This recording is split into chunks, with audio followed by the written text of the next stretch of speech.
જે ફ્રોઝન શોલ્ડરનો ઇલાજ શું, તો શરૂઆતની જે સ્ટેજ હોય એ સ્ટેજીસમાં કસરત જે કે મોટાભાગના તમે ઘરે જ કરી શકો અથવા કોઈ ફિઝિયોથેરાપી ડૉક્ટર પાસે જઈ શકો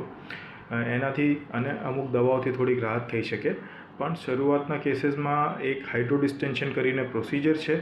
જેનો કે મારો અલગથી યુટ્યુબ પર વિડીયો છે જે તમે આ લિંક પર જોઈ શકો છો, અને એ ખૂબ જ સક્સેસફુલ છે. અને એમાં જે ગોળાની આજુબાજુની જગ્યા ઓછી થઈ ગઈ હોય એ જગ્યા વધારવામાં આવે છે અને દુખાવો બી ઓછો થઈ જાય છે, એટલે લગભગ 80% ઇમ્પ્રૂવમેન્ટ અઠવાડિયામાં થઈ જાય. અમુક કેસીસ જો કે ખૂબ જ ક્રોનિક થઈ ગયો હોય અથવા અંદર પરત એટલી બધી જાડી થઈ ગઈ હોય કે એ ખાલી દવાના ઇફેક્ટથી એને પહોળું ના કરી શકાય,